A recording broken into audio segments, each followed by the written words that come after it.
아유, 나는 우리 시어머니한테 하도 질려서 시자 붙은 시금치도 안 먹잖아. 여기저기서 시부모님이나 시댁 사람들에게 시달리고 하소연하는 이야기가 많이 들립니다. 매일 듣는 여기 유튜브 영상만 봐도 아마 시어머니, 시아버지 등 시댁 사람들로 팔자가 망친 사연들이 넘쳐나죠. 제가 들려드릴 이야기도 뭐 별다른 사연은 아니죠. 세상 사람들 살아가는 이야기가 다 거기서 거기 아닙니까? 하지만 다른 점이 있다면 시어머니는 저에게 그 누구보다 더 각별한 분이셨다는 것, 사랑해서 살 맞대고 산 남편보다 훨씬 해로운 사이라는 것이죠. 그렇지만 제가 치를 떠는 시댁 식구가 있었으니 아마 제 사연도 시댁에서 비롯된 이야기라고 볼 수 있네요. 약 30년 전 친정엄마는 저의 결혼을 뜯어 말리셨습니다. 야야, 네가 순진해서 잘 모르나 본데 자고로 홀어머니 밑에서 자란 아들, 그것도 장남에게 시집가면 여자 인생은 그대로 끝나는 거야. 난 절대 그 집에 너 시집 못 보낸다. 완고한 우리 엄마는 이렇게 제 결혼을 결사 반대하셨습니다. 데려온 남자가 홀어머니 밑에서 큰데다가 장남이기 때문이었죠. 내가 지금 봐도 엄마로서 이런 딸의 결혼은 반대하는 건 당연지사인 것 저도 압니다. 하지만 자식 이기는 부모가 어디 있답니까? 결국 친정의 반대를 무릅쓰고 가출하다시피 나와 남편과 신저 살림을 차렸어요. 그것도 시어머니가 사시던 집에서 말이에요. 저라는 친구도 주변 그 누구나 혀를 차며 제 고생을 예상했었죠. 남편과 내가 벌어놓은 돈을 합치면 3,500만 원. 간소하게 결혼식 올리고 신혼생활을 시작했는데 얼마 뒤 남편은 다니던 직장생활을 접겠다고 말했습니다. 친한 형님이 전수해준 비법으로 곱창식당을 차린다나요? 남편 가게 차린다고 빚을 왕창 지고 거기에 식당 손님이 예상보다 적어서 우리는 생활고에 시달려야 했습니다. 저는 원래 어린아이들을 돌보는 보육교사였는데 애를 임신하고 출산하는 와중에도 일을 그만두지 못했습니다. 경제적 사정으로 내가 낳은 젖머직 아기는 떼어놓고 남의 집 아가들을 보러 가는 마음이 가끔 울컥하더군요. 진짜 가족들이 걱정하던 고생문이 시작인 건가 싶었지만 절 위해주는 가족이 있어서 살만했어요. 어머님, 왜 아직까지 안 주무시고요? 초저녁 잠이 많으셔서 일일 연속극 끝나면 바로 잠드셔야 하는 분이. 제가 일하는 어린이집의 아이들 정상 하교 시간은 6시입니다. 하지만 일하는 엄마들이 어떻게 그 시간에 애들을 데려갈 수 있겠어요? 그렇다 보니 7시, 심지어 8시가 넘을 때까지 어린이집에 남은 아이들이 있어요. 교사들끼리 돌아가면서 남아있는 아이들을 돌봄하고 어린이집 정리하다 보면 주 1회 이상은 9시 이후에 퇴근해야 합니다. 늦게 오는 날이면 시어머님께 먼저 주무시라고 말씀드리지만 매번 제가 퇴근하는 것을 보려고 이렇게 기다리세요. 잠이 든 우리 아기 옆에서 꾸벅꾸벅 졸다가 깨셨는지 눈 비비면서 저에게 답하십니다. 우리 딸이 아직 집에 안 왔는데 엄마가 되어가지고 어떻게 안심하고 자겠니? 출출하지는 않아? 부침개라도 만들어줄까? 저 배 안 고파요, 어머님. 오늘도 우리 애기들 보느라 어머님이 더 힘드셨죠. 어서 방에서 쉬세요. 그래, 너도 늦게까지 일하느라 피곤하겠다. 어서 들어가 쉬어라. 우리 막둥이 손주는 방금 잠들었고 그네는 아까 8시부터 제 방에서 자고 있어. 제가 밖에서 일할 수 있게 많은 부분을 도와주시고 또 한편으로 여사로서 일하는 제 직업을 자랑스러워 하셨습니다. 집안일과 육아는 걱정 말고 일 잘하다 오라면서 출근 전 아침상도 차려주셨죠. 세영이 가게가 아직 어려우니 네가 이렇게 고생을 다 하고 참 장하고 시애미로서 너 보기 미안하고 그렇구나. 남의 집 귀한 어린애들 가르치는 선생님이 든든히 먹고 가야지. 당신 아들 때문에 저 고생하는 걸 알아주시니 전 어머님 덕에 힘을 얻고 출근할 수 있죠. 어린이집 교사는 뭐 자격증도 필요 없잖아. 어중이 떠중이 아무나 하는 선생님을 무슨 선생이라고 엄마는 대단하게 말씀하세요. 이렇게 제 직업을 비아냥거리는 시동생의 한 소리에 저도 참지 않고 한번 시동생을 노려봐주고 아침 출근길에 나서고 있습니다. 시부모님 슬하에는 새 아들이 있었대요. 원래 남편 위로 형이 있었는데 홍역을 앓다가 5살에 세상을 떠난 슬픈 사연이 있습니다. 그래서 남편이 둘째로 태어났지만 사실상 맏아들이 되어버린 거죠. 막내가 밑살스러운 지금 저 시동생인데 어머니께서 40 넘어갔게 된 늦둥이였다네요.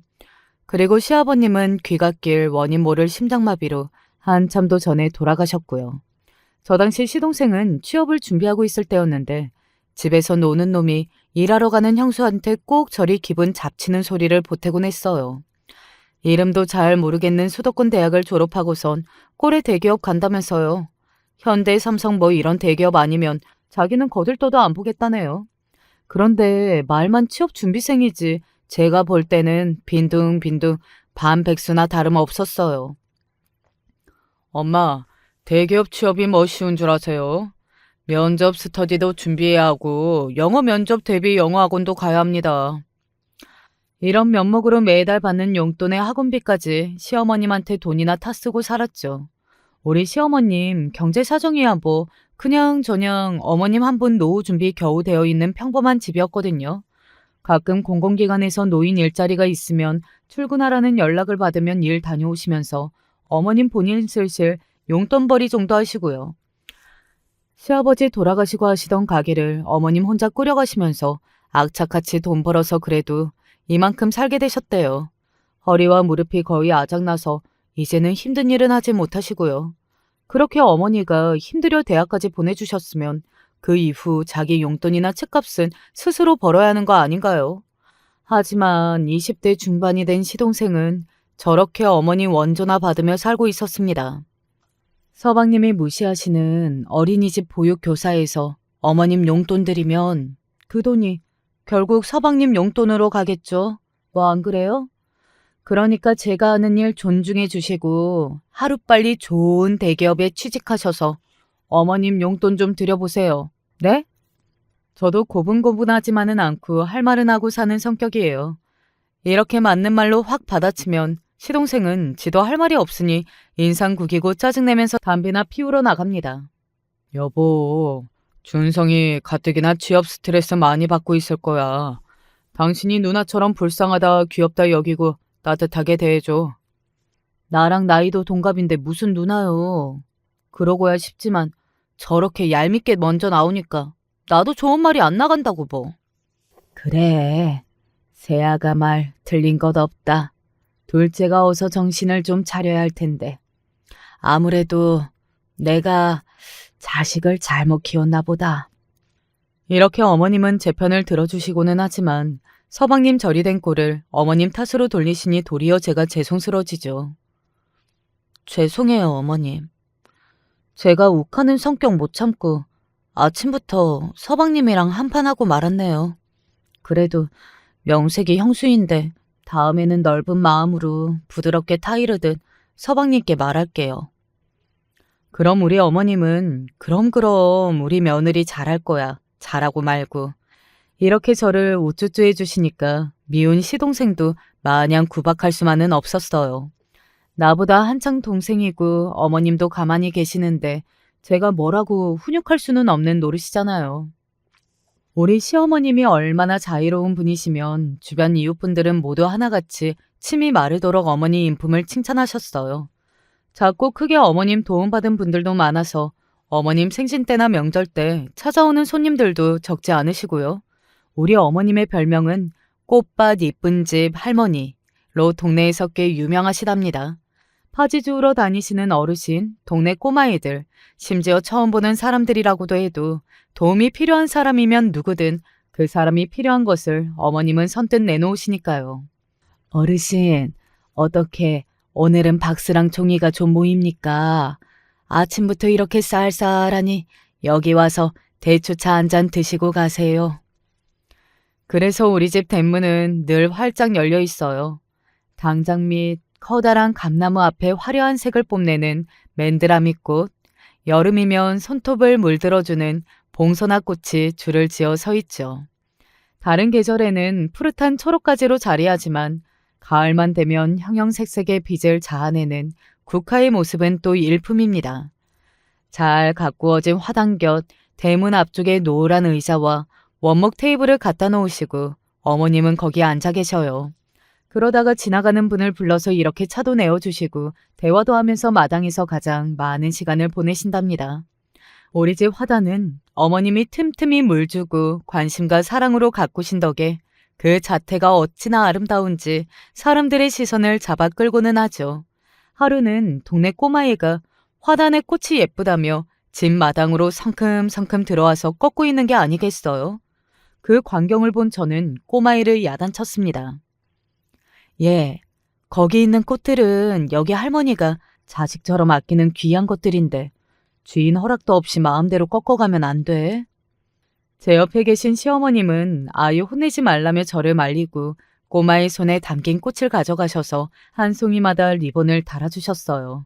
그 일이 끝나자 어머니는 빙그레 웃으며 아이를 좋게 타이르셨죠.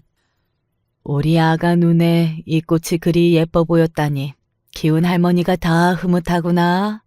이미 꺾은 꽃은 여기 예쁘게 포장해 줄 테니 오랫동안 예뻐해 주거라. 대신 다음에는 미리 할머니한테 말하면 꽃이 아프지 않게 꺾어서 선물로 줄 것이니 손으로 우악스럽게 비틀면 못 써. 약속할 수 있지? 제 꾸중으로 이미 겁먹었던 아이는 어머님의 따뜻한 말씀에 다시 그런 일을 하지 않겠다며 약속하고 꽃을 들고 뛰어갔어요. 다음 날 그 아이는 우리 집 마당에 다시 들어섰습니다. 이번에는 제 손에 보라색 반지 사탕 하나를 쥐고 와서 말이죠. 어제 제가 할머니 아끼시는 꽃 대신해서 드리는 선물이에요.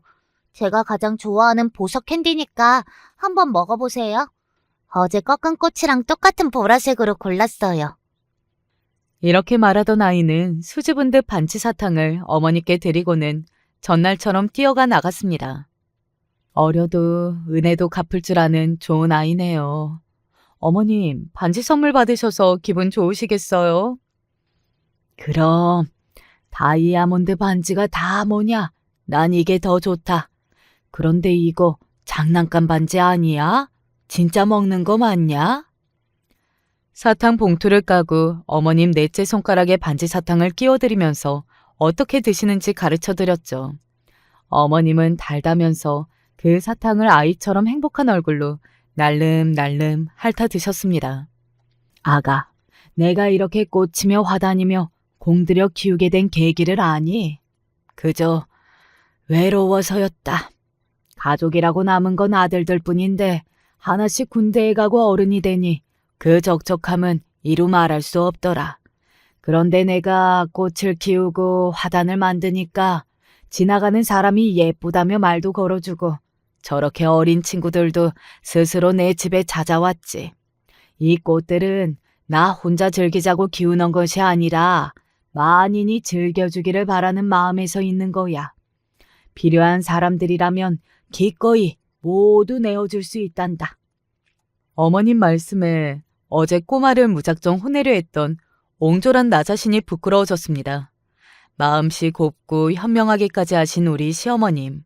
그러니 제가 그런 어머님을 어찌 존경하지 않고 어찌 사랑하지 않을 수 있겠어요. 여간에서는 관용으로 품어주시고 긍정적으로 생각하는 우리 어머님도 자식 걱정 때문에 늘상 고민이 많으셨죠. 다 큰 둘째 아들 시동생으로 인해 항상 걱정과 염려가 많으셨어요. 그리고 제가 볼 때 시동생은 직장도 못 잡고 놀고 먹는 것은 둘째치고 더 큰 문제는 과음과 음주운전을 일삼는다는 것입니다. 심지어 저만 없을 때 시어머님과 남편, 심지어 우리 애들까지 태우고 음주운전했던 적도 있었어요. 안 그래도 불만이었는데 우리 애들까지 사고에 놓일 뻔했다고 하니 전 참지 못하고 시동생을 바로 경찰에 신고해버렸습니다. 오냐오냐 감싸주는 엄마와 형하고만 살다가 아니다 싶으면 못 참는 제가 들어와 자기를 신고까지 할 줄은 몰라서 속으로 뜨악했겠죠.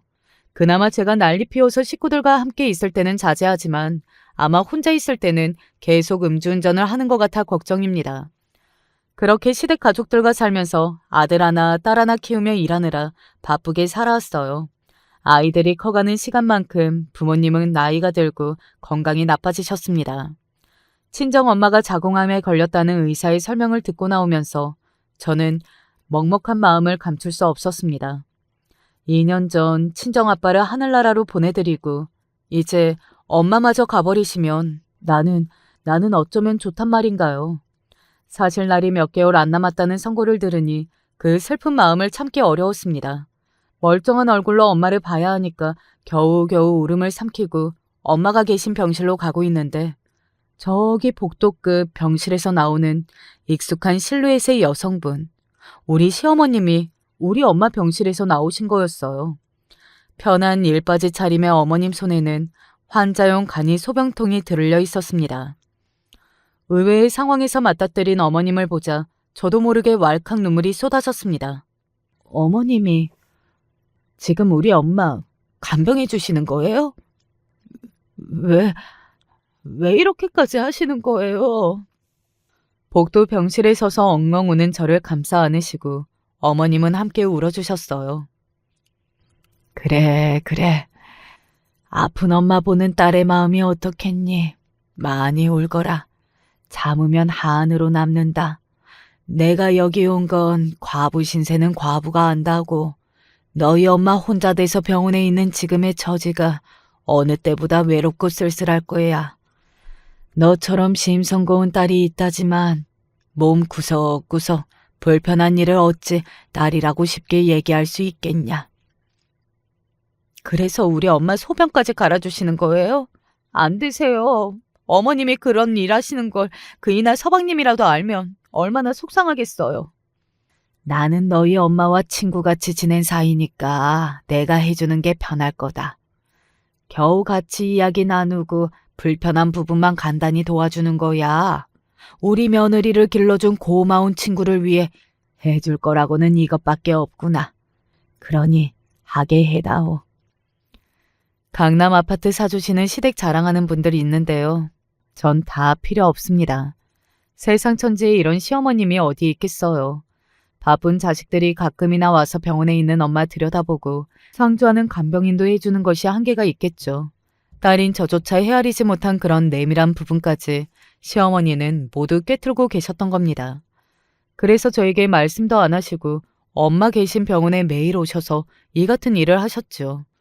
어머님 며느리로 살면서 순간순간 그 인품에 감탄하고 지내왔지만 이번 일은 온몸에 전율이 올 정도로 큰 감동으로 다가왔습니다.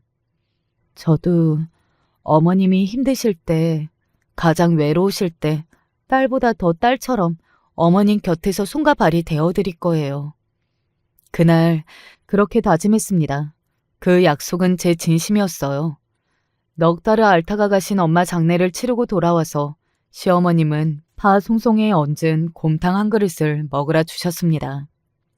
당신이 요사이 큰일 치렀으니 몸이 말이 아닐 거라고 하시면서 몸보신 시켜주신다고 엄마가 1박 2일 동안 끓이신 거야. 요새 통 뭘 못 먹는데 엄마 성의 봐서 많이 먹어. 남편 말에 마시고 먹어 느낄 새 없이 어머님 생각해서 한술 두술 떠서 입에 넣었습니다. 식탁 맞은편에 앉아 제가 먹는 모습을 지극히 바라보던 어머님은 말씀하셨습니다. 늙은 나도 아직까지 우리 엄마가 그리운데 네 엄마 생각 많이 나지? 우리 도윤 엄마 보니 참 안쓰럽고 딱하구나.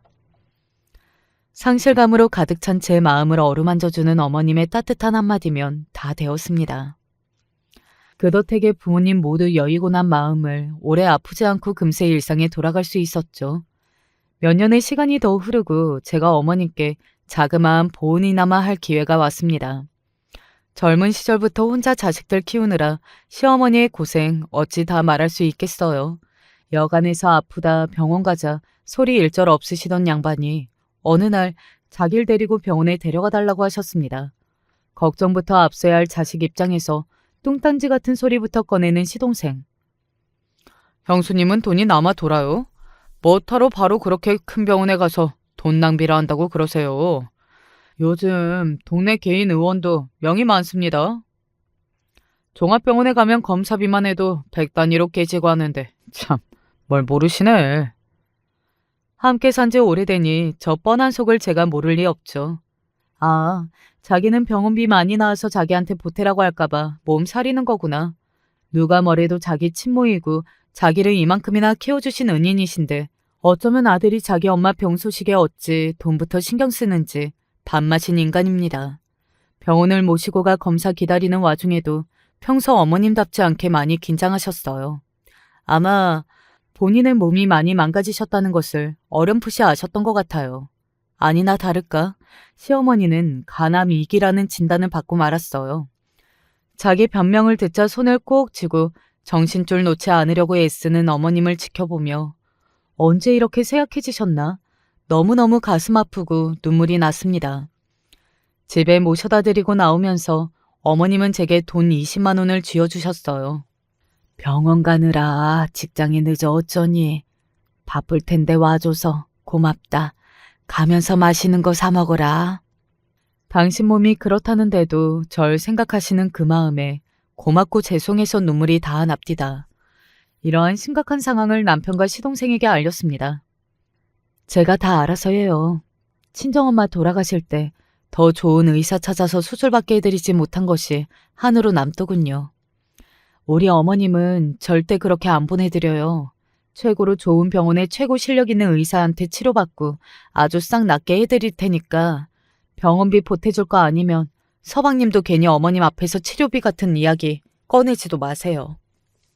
전 어머님을 모시고 서울에 좋다는 병원 무려 5군데를 다니며 상담했습니다. 그중 가장 신뢰가 가는 교수님을 선택해서 그분이 하라는 대로 간 절제 수술도 받고 항암 치료에 충실히 따랐어요. 처음 수술의 경과가 좋아서 어머님의 간 암세포가 거의 떨어져 나갔다고 들었지만 1년 만에 재발해서 경동맥 화학 색전술을 또 받아야 했습니다. 어머님이 병을 이겨내시는 그 모든 과정을 함께하기 위해 다니던 직장도 그만둬야 했죠. 자식에게 부담 주고 싶지 않다며 한사코 말리던 어머님도 이제 제가 곁에 없으면 불안해하실 정도로 우리는 항상 붙어 다녔습니다. 어머, 따님이 정말 효녀네요. 요새 젊은 사람들 중에 이렇게 부모님 간병에 열심인 사람 몇 없어요. 어머님 모시고 병원에 다니면 딸이 참 착하다고 절 딸로 착각하세요. 그런 소리를 듣고 해사하게 웃으시는 어머님은 그렇게 뿌듯해하실 수가 없었습니다. 그럼요. 우리 딸만한 사람이 있으면 어디 나와보라고 해요. 몸이 아프면 병마라는 게 사람의 정신부터 갉아먹는다고 생각해왔습니다. 자궁암 투병하시던 친정엄마께서 고통과 외로움에 더욱 힘들어하던 모습을 봤기 때문이에요. 옆에 간병하는 사람마저 그 우울과 불안이 전염될 정도로 심각했어요. 하지만 시어머님은 남다른 분이었습니다. 아무리 힘드셔도 양치와 세수 등 몸단장을 놓지 않으셨고 꼿꼿한 자세와 얼굴에 미소를 잃지 않으셨어요. 늘 감사의 기도와 긍정적인 주문을 달고 사셨습니다. 같이 있는 저 심심하지 말라고 함께 농담 따먹기도 하고 마당의 화단도 당신 손으로 늘 가꾸셨습니다. 그리고 간암 판정 3년 만에 담당 교수님으로부터 희소식을 듣게 되었습니다. 어머님 간에서 자라고 있는 암세포가 이제 말끔하게 제거되었네요. 조금 더 이렇게 잘 유지하시면 완치 판정도 받으시겠는걸요? 참 고생 많으셨습니다. 며느님도 아주 잘 모셨어요. 벅차오르는 기쁨을 안고 어머님과 서로 얼싸안고 좋아했어요. 이건 다 네 덕분이다. 넌 내 자식이 아니라 날 살린 은인이야. 별 말씀을 다 하세요. 어머님이 제게 유일한 부모님이고 어른인걸요? 그러니까 앞으로 오래오래 곁에 계셔주세요. 이렇게 우리 어머님은 예전의 건강을 되찾으셨어요. 위기의 순간을 넘기고 난 뒤 한동안 가족 모두 건강하고 평화롭게 잘 살고 있었죠. 하지만 그러던 어느 날 전 일생일대의 불행을 맞닥뜨리고 말았습니다. 남편과 시동생이 저녁 식사 후 귀가하다가 교통사고가 났다는 연락을 받고 전 병원에 달려갔습니다. 이미 처참한 주검이 되어버린 남편의 몸을 제 눈으로 보고도 도무지 믿을 수가 없었죠. 이게 현실인지 꿈인지 분간도 되지 않아서 넋을 놓고 주저앉아 버렸습니다. 생떼 같은 자식을 잃은 우리 시어머님은 또 어떻겠어요. 그렇게 오열하고 정신을 못 차리고 있는데 경찰이 와서 말을 걸었습니다. 힘드신 줄은 알지만 지금 사고 경위 조사에 협조해 주시면 좋겠습니다. 망자의 배우자시죠? 인적사항 확인을 좀 해주십시오. 우리 남편과 같이 차를 탔던 시동생은요? 시동생도 같이 오고 있었는데 지금 어디에 있어요? 아, 동승자 김준성 씨 말입니까? 지금 저쪽 병상에서 치료받고 있습니다. 가벼운 골절과 타박상으로 끝났으니 염려 안 하셔도 됩니다. 저쪽 응급실 병상에 누워 치료받고 있는 시동생의 모습이 보여 한숨을 내쉬었습니다. 아, 그나마 우리 어머님께는 다행이군요. 서방님은 생명에 지장이 없으시다니. 그런데 제가 더 믿을 수 없는 것은 경찰이 설명했던 사고가 나게 된 경위였어요. 동승자였던 동생분 진술로는 남편분이 술을 꽤 드신 채로 운전하셨다고 합니다. 어느 순간 정신을 잃더니 차가 갈지자를 그리다가 맞은편에 오는 반대 차선 차를 피하려다가 그만 도로변 주차되어 있던 오토바이와 가로등을 들이받고 잔변을 당하셨다고요. 절대 그럴 리가 없어요. 우리 남편은 평소 술을 입에 잘 대지도 않거니와 음주운전이라뇨? 그런 일은 한 번도 본 적 없습니다. 그건 말도 안 돼요. 가만, 음주운전이라면 혹시 바로 저 서방님이? 고개를 급히 돌려 저기 병상에 누워있는 시동생을 쳐다봤습니다. 시동생은 저와 경찰이 하는 말을 듣고 있더니 제가 노려보자 뜨끔해서 이불을 덮어쓰고 돌아 눕더군요. 남편과 시동생이 각각 어떤 사람들인지 아는 저로서는 경찰의 진술을 그대로 믿을 수가 없었습니다. 경찰에 더 캐묻고 정확한 조사를 요청하고 싶었어요. 마음 같아서는. 진상을 더 파고들고 싶었지만 하지만 전 멈출 수밖에 없었습니다. 왜냐하면 시어머님이 마음에 걸려서입니다. 첫째 아들은 먼 옛날 가슴이 묻고 이제 둘째 아들까지 사고로 잃으신 가엾은 분입니다. 이제 남은 자식이라고는 시동생 하나뿐이죠. 그런데 만약 제 추측대로 시동생의 잘못으로 남편이 그렇게 된 것이라면 시동생은 감옥에 가겠죠. 만에 하나 있을지 모르는 끔찍한 진실, 둘째 아들이 첫째 아들을 죽였다는 그런 일 속으로 어머님을 맞닥뜨리게 하고 싶지 않았습니다. 설령 사건의 진실이 나온다 한들 무엇이 달라지겠습니까? 이미 내 남편이 살아 돌아오지는 못합니다. 결국 전 큰마음 먹고 이 일에 대한 의구심을 묻기로 했습니다. 하지만 남편을 죽게 만들었을지 모르는 사람을 가족이랍시고 한 집에서 살 수는 없었어요. 거기에 남편도 잃었겠다 더 이상 시댁에서 살 이유도 명분도 없었습니다. 그래서 남편의 장례를 마치고 집에 와서 출가하기 위해 짐을 싸고 있는데 시어머니가 온몸으로 저를 막으셨습니다. 얘야, 꼭 너까지 나가야겠니? 나는 아들 둘이나 저 세상에 보낸 복없는 노인이야. 그런데 손주들까지 잃고 내 어찌 목숨 부지하고 살 수 있겠니? 제발 나가지 말고 이대로 함께 살아다오. 불쌍한 나를 봐서 그리 해줄 수 있지. 애절하게 우리를 붙잡는 어머님을 보니 과부가 된 제 신세도 제 신세거니와 어머님의 팔자도 참으로 안타까웠습니다. 어차피 친정 부모님도 세상에 안 계시고 제게 가족이라고는 어머님 한 분뿐이죠. 하지만 남편과 사별한 제가 여기에 붙어있을 염치가 없어요. 그리고 솔직히 전 서방님과 한 지붕 아래에 살 수가 없습니다. 그냥 그런 사정이 있어요. 이해해 주세요. 얘야, 내가 늘 얘기하지 않았니? 넌 며느리가 아니라 딸이라고. 아들 모두 잃은 나에게 하나 남은 딸마저 잃으란 소리야? 그리고 준성이는 이제 없단다. 너처럼 이 집에 살 수 없다면서 짐가방 싸들고 이미 나가버렸단다. 제가 집에 오기 전 이미 시동생은 병원에서 퇴원하고 나와 집에서 가출할 준비를 했다고 합니다. 막내 아들까지 보내고 싶지 않았던 어머님은 몇 번이고 서방님을 잡았지만 절대로 떠나겠다며 요지부동이었대요. 하는 수 없이 어머님은 오징어국, 갈치 소쩍 등 사료수 이것은 먹고 가야 엄마 마음이 편하다며 밥 한 상 주셨다네요. 잘 받아먹은 서방님은 그렇게 훌쩍 집을 떠났습니다. 아마 그 사고로 형은 죽고 저 혼자 살아남았다는 죄책감이 클게야.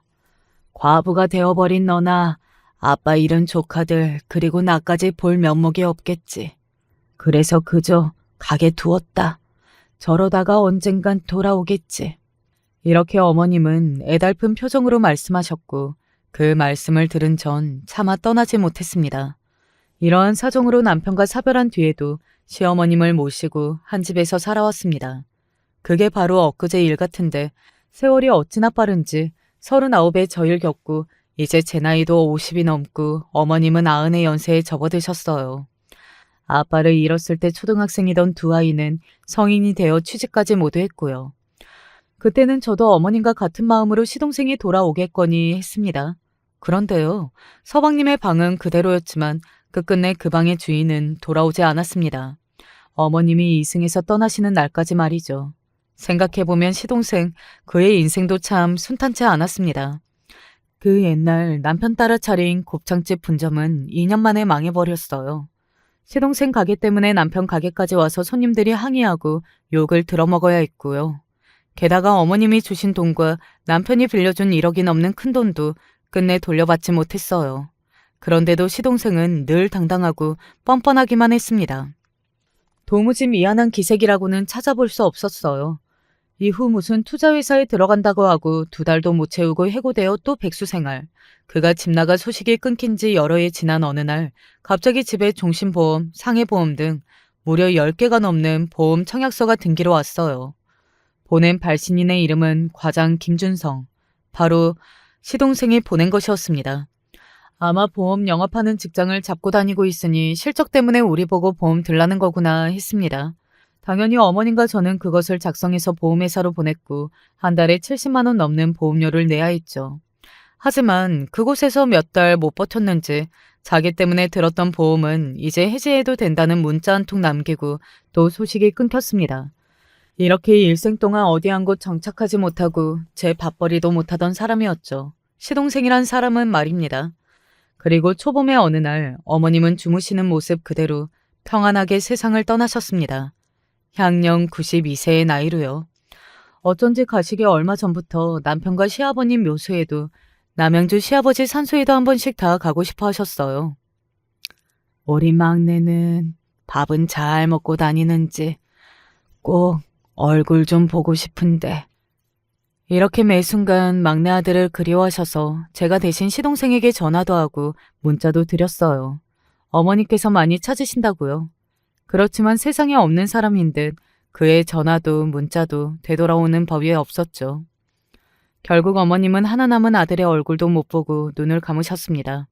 어머님이 돌아가시고 서방님에게 부고 문자 하나를 보냈습니다. 그간 연락 두절된 채 아들 노릇도 못하던 놈이 어머님이 돌아가시니 그제야 찾아오더군요.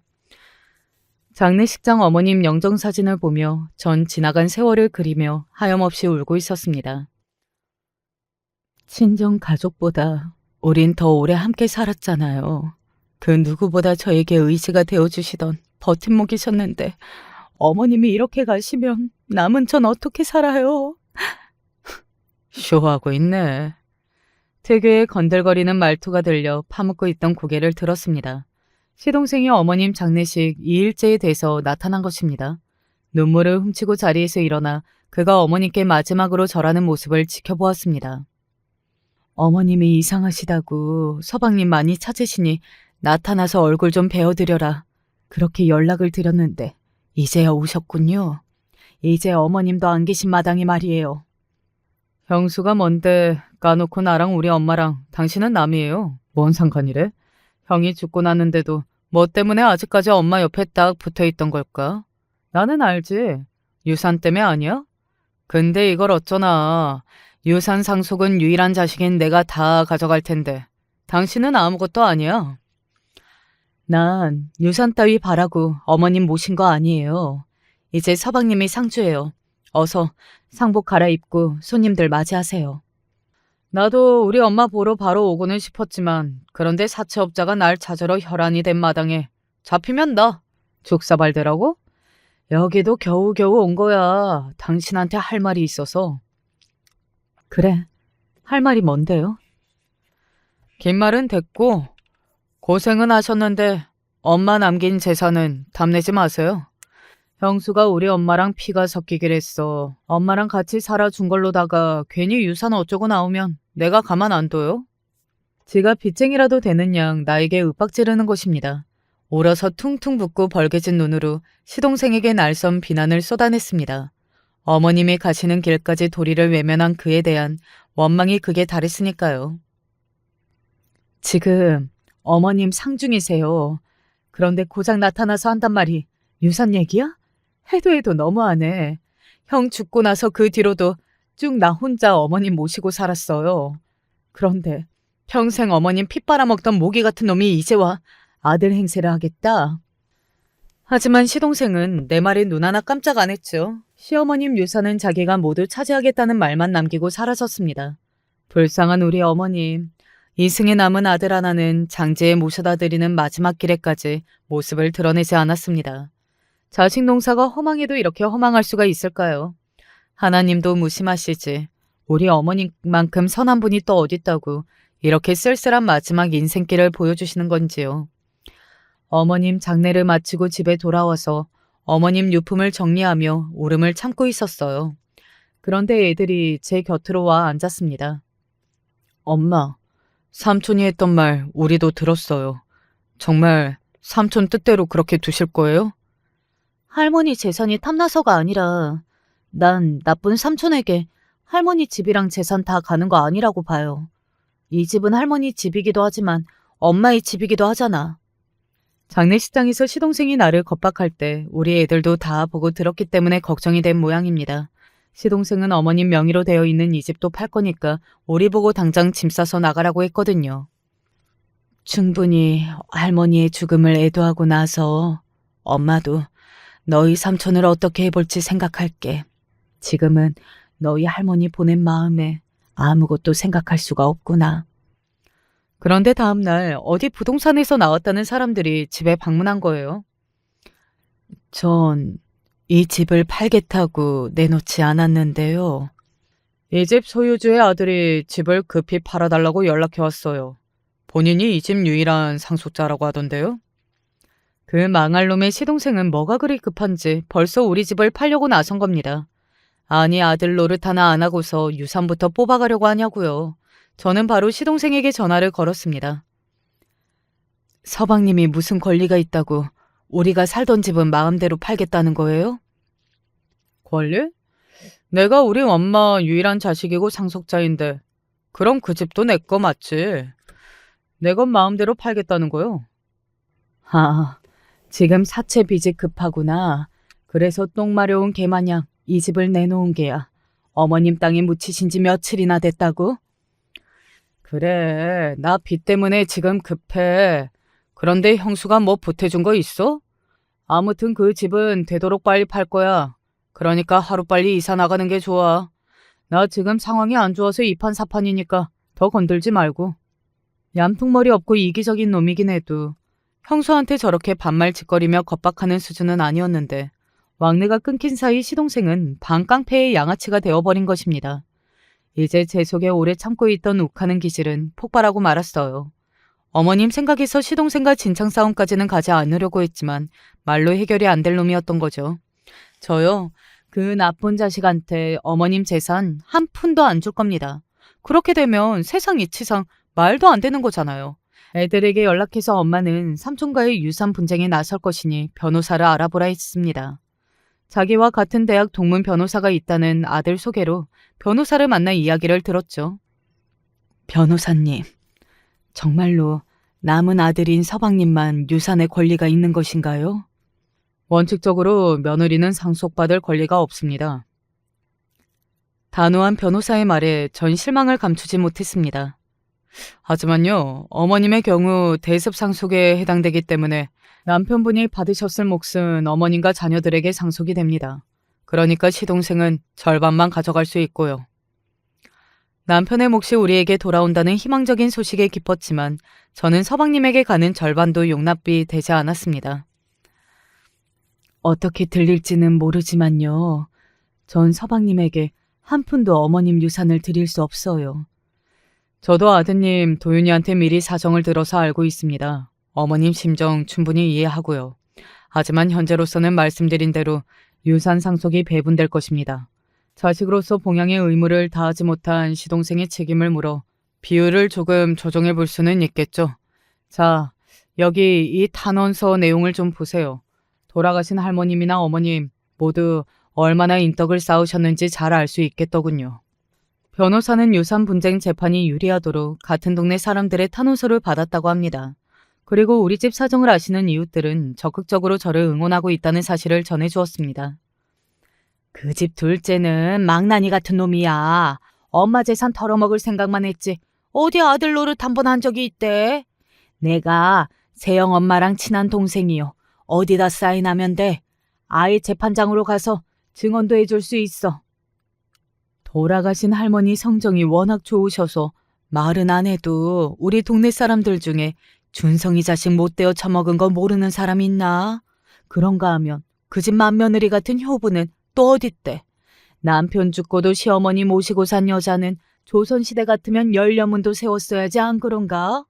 변호사 양반, 그 할머니 집이랑 재산은 절대로 아들놈에게 못 가게 해줘요. 며느리가 유산 다 물려받아야 이치상 당연한 것이요. 무슨 이득을 얻고자 칭찬받고자 살아온 것은 아니지만 이웃 주민들이 내공을 인정해주니 더없이 위로되었어요. 그런데요, 변호사님. 사실 제게는 이 유산 소송보다 더 중요한 일이 있습니다. 내 남편의 복수를 꼭 좀 해주세요. 제가 무슨 말을 하는 건지 듣고 계신 여러분께서도 의아하시죠? 이제부터 남편의 죽음에 얽힌 놀라운 비밀을 설명해 드릴게요. 시동생이 집을 팔겠다고 엄포를 넣은 뒤 혹시 이사 가야 할지 모른다는 생각에 집 정리를 하고 있던 어느 날입니다. 어머님 유품과 원래 시동생이 쓰던 방까지 모두 정리하고 있었죠. 어머님은 시동생이 언제 돌아올지 모른다는 마음으로 늘 그 방을 시동생이 있을 때처럼 잘 유지해서 깨끗하게 시키셨거든요.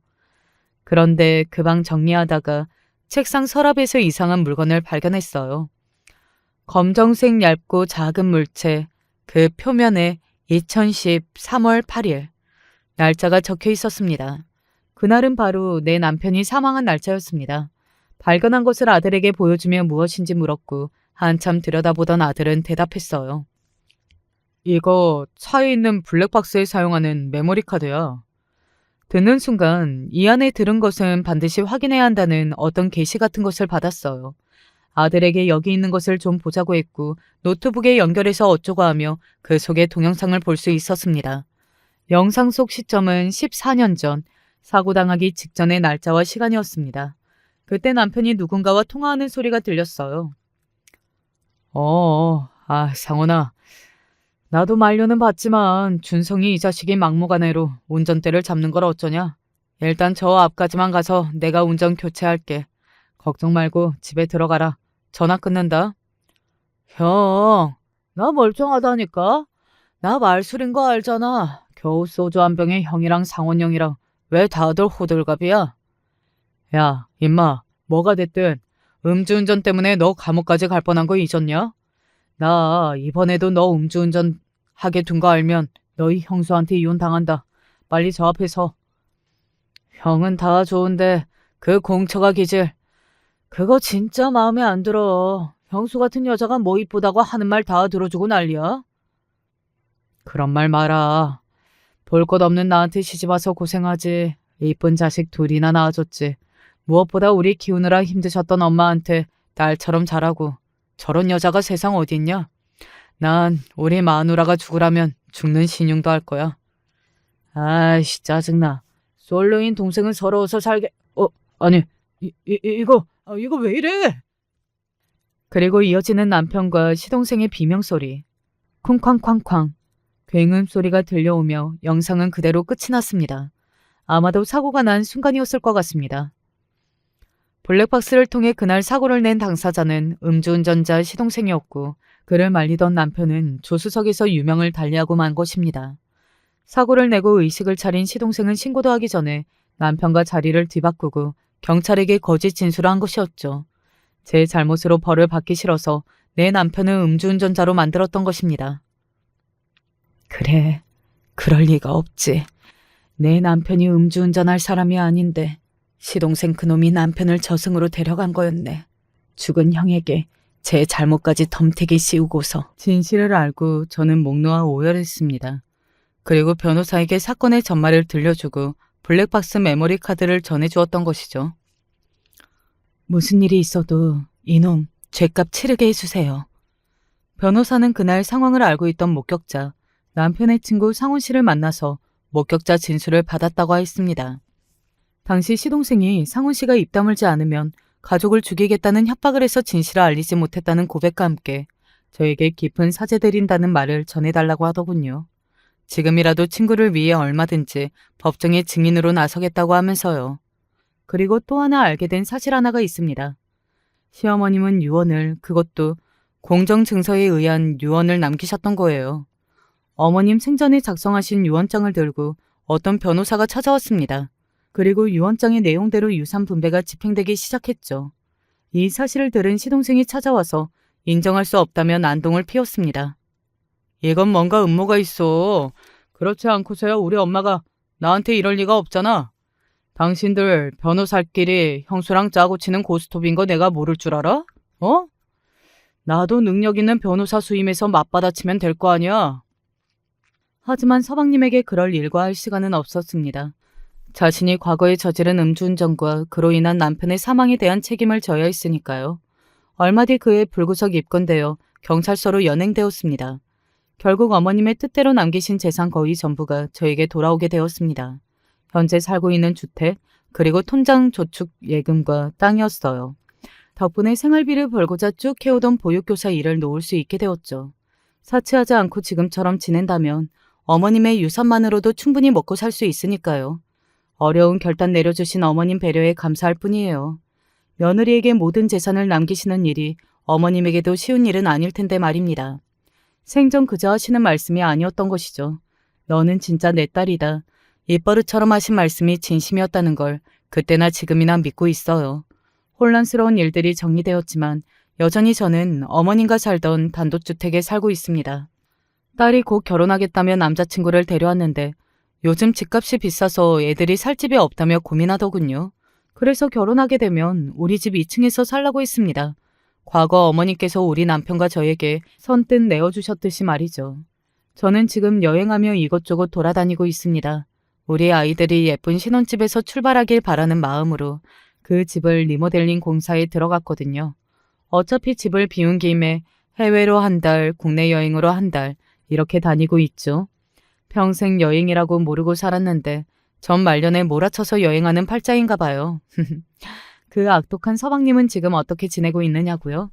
그날 법정에서 구속된 뒤 미결수로 구치소에서 재판 결과를 기다리는 중입니다. 한번 구치소에 가서 서방님과 접견한 적이 있어요. 내 유산 가로채려가 아주 안달났더라. 그래도 결국은 내가 그 유산 되찾아올 거야.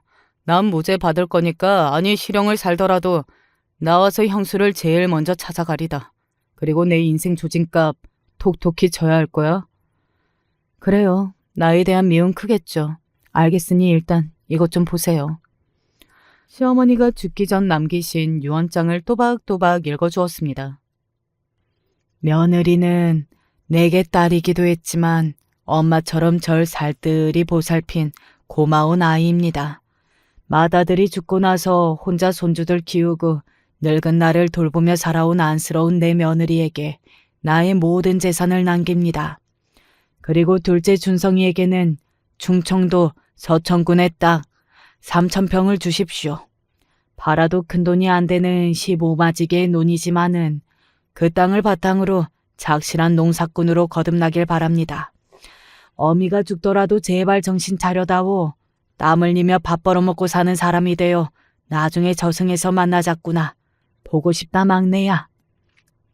어머님은 눈 감는 순간까지 서방님이 뉘우치고 새 사람 될 걸 믿어 의심치 않으셨어요.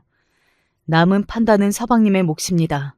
이전처럼 분노와 복수하는 마음으로 업을 지으며 살아갈지 아니면 새 삶을 살아갈지를 말이죠. 나도 어머님과 비슷한 마음으로 서방님 기다릴 거예요. 내 남편에게 음주운전자라는 오명을 씌우고 죽게 만든 걸 생각하면 나도 서방님 찢어 죽이고 싶어요. 그렇지만 어머님도 형도 모두 당신을 품어주셨으니까 나도 그렇게 해보려고요. 재판 결과가 잘 나오기를 바래요. 그리고 나중에 감옥에서 나오면 우리 집에 꼭 와요. 서방님 좋아하던 오징어국 끓여줄게요. 접견 시간이 끝나자 고개를 푹 숙이고 교도관을 이끌려가면서 서방님은 나지막하게 울먹이며 중얼거렸어요. 엄마. 변호사가 설명하기로 시동생은 집행유예도 어렵고 아마 실형 몇 년은 살 것 같다고 하네요. 뿌린 대로 거두는 법이니까요. 하지만 제발 감옥에서 정신 차리고 나와 어머님이 물려준 땅에서 앞으로 사람답게 살았으면 합니다. 저도 아직은 시동생에 대한 원망은 크지만 그를 용서해야겠죠. 그러려고 노력하는 중입니다. 어쨌거나 가족이고 동생이니까요. 제 살아온 이야기가 좀 복잡하죠. 그래도 구독자 여러분에게 재미있고 감동도 남는 그런 사연이었기를 바라봅니다. 그럼 전 이만 글을 마칠게요. 여러분 모두 옆에 있는 가족과 함께 늘 행복하시기를. 안녕하세요. 인생에 있어서 결혼이 얼마나 중요한지 굳이 저 같은 사람이 말을 하지 않아도 아시겠지만 이번에 새삼 느낀 게 많아서 이번에 글을 적어보게 되었습니다. 부디 끝까지 들어주시면 고맙겠어요. 저와 아내는 젊은 시기에 공장에서 만났고 서로 같이 붙어있는 시간이 꽤 있다 보니 연애를 거쳐 결혼까지 금방 가게 되었습니다.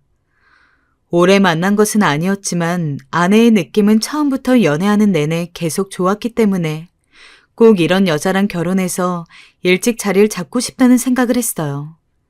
아내는 주변에서 봐도 다들 예쁘다고 할 만큼 수려한 외모였고 저와 연애를 한다고 했을 때 그리고 결혼 이야기 나올 때에도 주변에서 아쉬워하는 시선들이 많았어요. 그런데다가 만나는 내내 짜증 한 번 낸 적 없고 늘 수더분하게 제 이야기를 들어주면서 편안하게 해주는 여자였어요. 사실 부끄러운 이야기지만 저는 의욕만 있지 딱히 능력도 없는 상태였어요. 그럼에도 저를 믿고 자금도 준비해온 아내를 보며 면목이 없었죠. 일단 저는 양가 부모님도 안 계신 상태였고 중간에 저를 맡아주신 친척 어르신만 계셨기에 도무지 결혼 자금에 대한 말을 꺼낼 수도 없었는데요.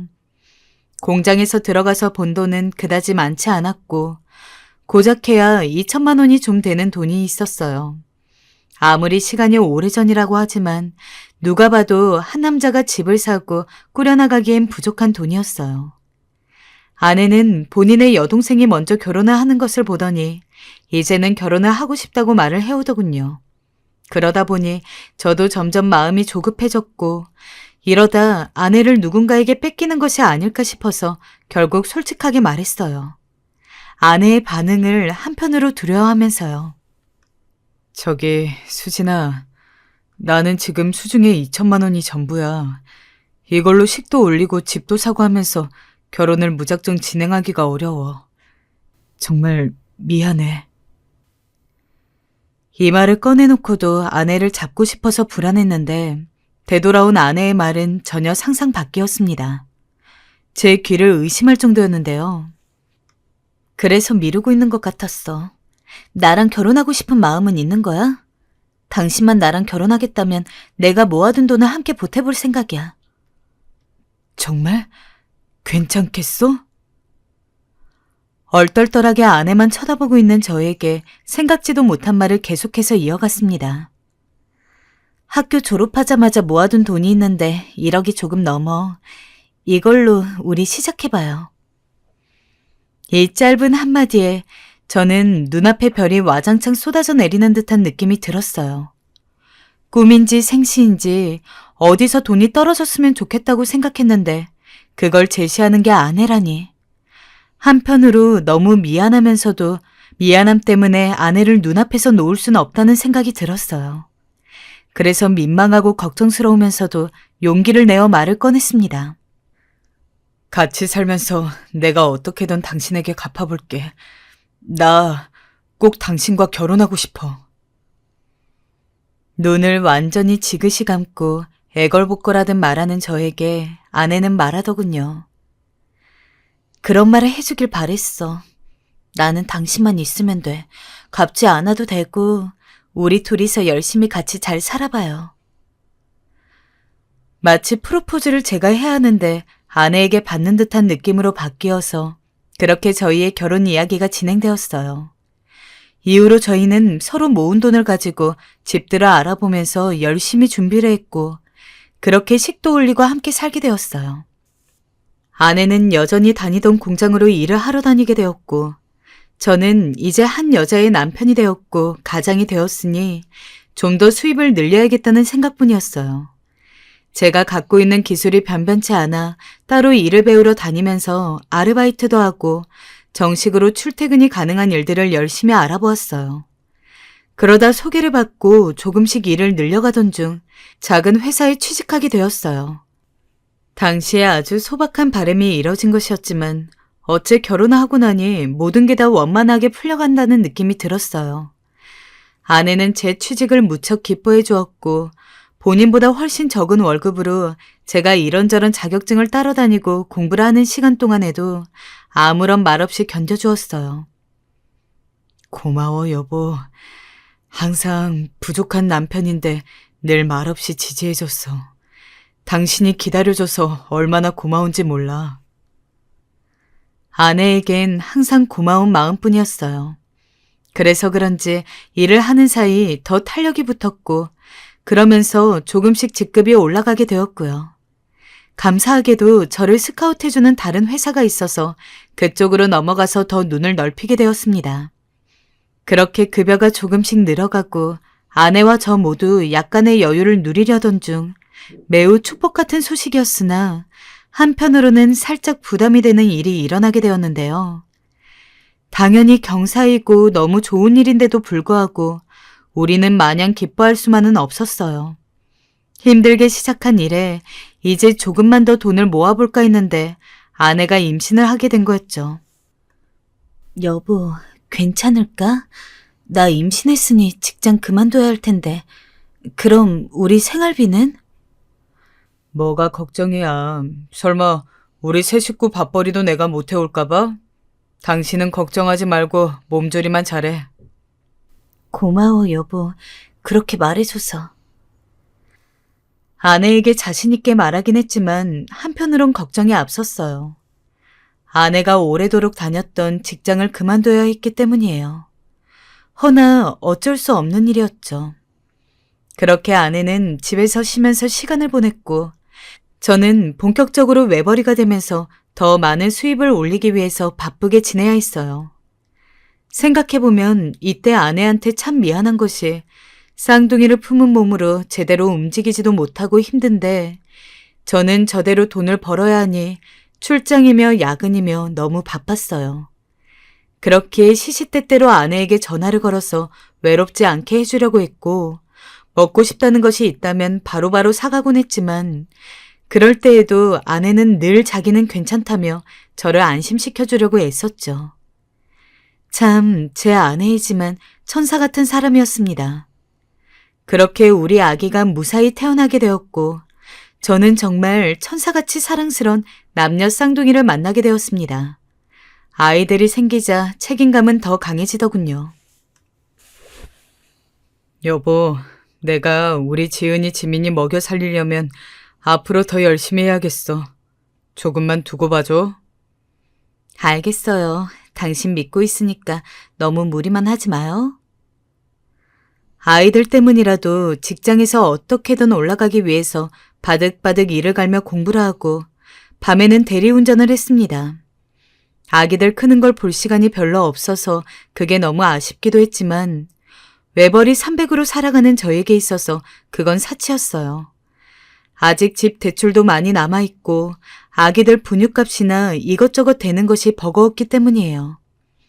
아내도 저의 이런 상태를 알았던지 출산 후 다소 몸이 좋지 않아서 힘들었음에도 불구하고 매일같이 아침을 차려주고 수시로 아기들 동영상과 사진을 보내오면서 저를 응원해 주었어요.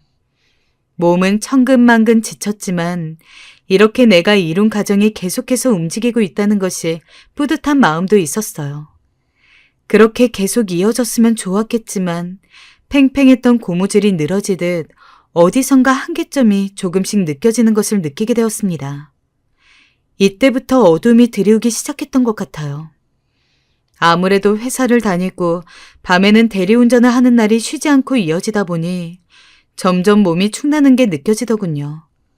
어느 날 갑자기 빈혈이 심해져 잠깐 주저앉았는데 아무래도 너무 일어나기 힘들어서 병원에 가보았더니 건강이 무척 나쁘다며 휴식을 취해야 한다는 통보를 받게 되었죠. 쉬어야 한다고요? 안 됩니다, 선생님. 지금 아이들이 한창 크고 있어서 일을 많이 해야 하는데요. 이대로 몸을 방치하시면 나중에 더 큰 상황이 올 수도 있어요. 지금이라도 몸 관리를 하셔야 해요. 의사 선생님의 통보는 참으로 비수 같았어요. 아기들이 한창 어리고 아내가 같이 일할 상황도 안 되는데 외벌이인 제가 이렇게 주저앉아서 쉬고 있을 수 없는데 결국 이런 상황 때문에 한탄을 하며 소주잔을 매일 기울여대고 있는데 옆에서 절 보던 동료가 솔깃한 얘기를 하더군요.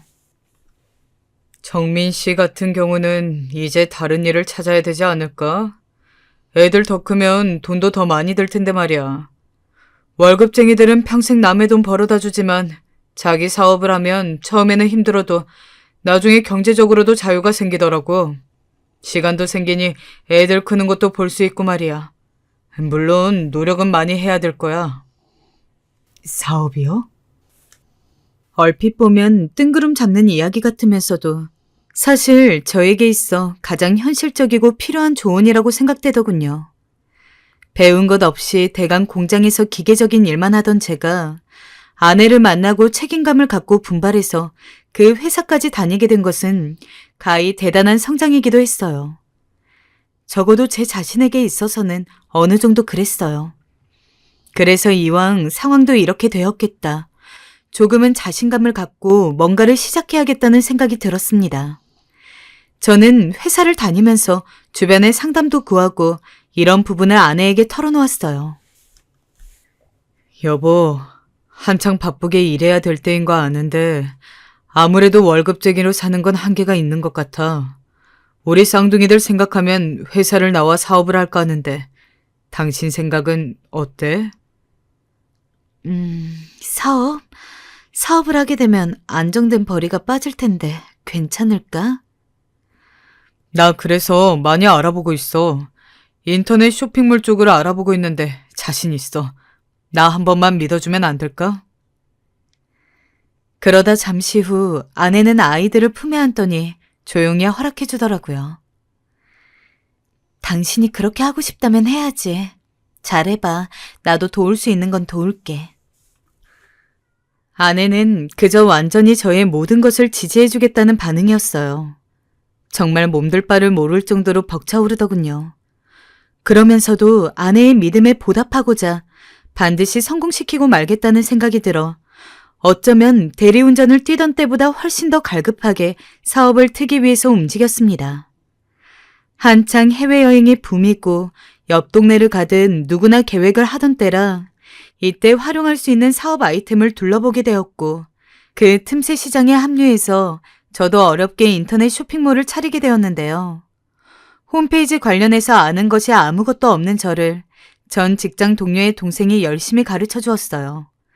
그러면서 여기저기 거래처들도 연결하고 정말 바쁘게 움직이면서 얼른 자리를 잡을 때까지만 이렇게 쉬지 않고 뛰어보기로 했습니다. 회사 다니는 것보다 힘드시죠, 형님? 그러긴 그러네. 그래도 보람은 더 있어. 우리 거래처들도 하나둘씩 생겨나가고 있고 이제야 기반이 좀 닦이는 기분이야. 이대로면 금방 자리 잡힐 수 있겠어. 네, 그러게 말이에요. 잘하고 있어요, 형님. 직장 동료의 동생이 절 도와준 덕분에 하나하나 배워나가고 적응해 나가는 것 같아요. 그리고 그렇게 힘써 심혈을 기울였던 것들이 조금씩 빛을 보기 시작하면서 수입이라는 것을 보게 되던 차에 반응이 좋아지는 것 같아서 좀 더 박차를 가해야겠다는 생각이 들었어요. 왜 사람이 그렇잖아요. 어느 정도 성공할 기미가 보이면 이때다 싶어 노를 젓고 싶은 심정 말이죠. 저도 그랬습니다. 대출을 왕창 받아 사업을 확장하기로 한 거죠. 하지만 사실 그 정도에서 제가 자체적으로 수입이 생길 때까지 기다렸어야 했는데 지금 생각해보면 너무 성급했던 것 같습니다. 시간을 되돌릴 수만 있다면 돌아가고 싶을 정도로 후회가 되는 부분인데요. 거기다 무리해서 빚을 늘려 더 확장시키던 와중에 갑자기 어디서 비구름이 슬슬 몰려오더니 천둥 번개가 쩌렁쩌렁하게 치듯 제가 갖고 있는 모든 것들을 쓸모없게 만들어버렸습니다. 바로 코로나였죠. 하필이면 제가 이런 일들을 벌이고 있는 시기에 꼭 그런 흐름과 제가 마주했어야 했던 것일까요? 아마 저를 비롯해서 관련 사업을 하는 분들, 관련 직종에 있는 분들도 다들 절망적이었겠지만 전 하필 해외 관련 일을 하고 있었기에 코로나의 타격이 더 컸어요. 그렇게 순풍에 돛을 단 듯 쉽게 이어지던 흐름은 끊겨버렸고 거기에 흙을 쏟아붓는 격이었습니다. 거래처들은 저마다 살겠다고 하나씩 발을 빼기 시작하고 저는 그냥 눈뜨고 코 베이는 마냥 막대한 손실이 나는 것을 손도 써보지 못하고 지켜보기만 해야 했어요. 말도 안 되는 사태를 눈으로 확인하는 게 너무 괴로워서 차라리 질끈 눈을 감기도 하고 이 현실에서 나가고 싶어 홧김에 노트북을 덮어버리기도 했습니다. 어떡하면 좋아. 난 죽어야 해. 난 살 가치도 없는 놈이야. 매일을 술로 이런 소리를 늘여놓으며 연명했던 것 같아요. 그런다고 상황이 달라지는 건 아무것도 없는데 말입니다. 저는 순식간에 적지 않은 빚을 가진 사람이 되어버렸습니다. 손에 만져보지도 못하고 차라리 그 돈들을 아내나 아기들에게 마음껏 써보기라도 할 수 있었다면 그중 100분의 1이라도 우리 가족들이 마음껏 누리는 시간이라도 있었다면 그렇게 억울하지 않았을 겁니다. 저는 비참함과 죄책감에 억눌려 견딜 수가 없었고 여태껏 겪어보지 못했던 심한 우울감에 눌려서 한동안 좌절해 있었어요. 아무것도 하고 싶지 않았고 술만 마시면서 작은 방에서 몸을 구부린 채로 종일 울기만 했어요. 당시의 아이들은 어느 정도 연령대가 되어 어린이집을 보내고 있었으나 초반에 기간을 다니면서 자주 아프기도 했기 때문에 손이 꽤 많이 갔어요. 모든 상황이 다 원망스럽고 짜증스러워 홀로 나가서 술을 마시고 한강에서 떠돌다가 들어오기도 하고요. 생활비도 제대로 주지 못해 아내는 몇 번이나 장모님에게 손을 벌려야 했어요. 엄마, 나 이번 달 100만 원 정도만 빌려줄 수 있어요? 100만 원? 이 서방이 많이 힘드니? 네. 아휴, 모자른 놈. 내가 그놈 그럴 줄 알았다. 그래 알았다. 바로 입금해주마. 그 목소리를 듣다 보면 저는 면목이 없어서 처갓댁에 가지도 않고 그렇게 한동안 말없이 지냈어요. 이런 저를 아내는 그런 과정에서 단 한 번도 타박하지 않았다는 게 다시 생각해도 놀라워요. 그러던 어느 날 장모님께서 들이닥치셨어요. 사실 저를 결혼 초기 때부터 마음에 안 들어 하셨으니 이런 일이 생겼을 때 좋은 소리 못 들을 거라곤 예상하고 있었습니다. 자네 지금 술을 먹는 겐가? 장난하나? 아니 애가 이리 어린데 도대체 어쩌려고 그 대출을 받은 거야? 이런 일 생길 거라는 예상 못했나? 죄송합니다, 장모님. 대체 나한테 그럼 언제까지 빌부터 살 생각인가? 어? 지금 생활비도 못 갖다 줘서 가정이 파탄나게 생겼는데. 장모님의 말에 전 그저 죄송하단 말밖에 할 말이 없었어요. 제 가정 책임 못 지는 놈이라느니 너 같은 놈한테 왜 시집을 보냈는지 모르겠다느니 하는 막말들을 그저 고스란히 받아들이는 수밖에요. 그때 장모님에게 외려 버럭 소리를 질러 막아준 게 바로 아내였어요. 엄마, 그만 못해요? 이 사람도 노력하고 있어요. 제발 그만해요. 이런 식이면 이제 오지 마요. 나도 엄마 얼굴 안 봐요. 제 서방 위한답시고 아유 미련해라 미련해.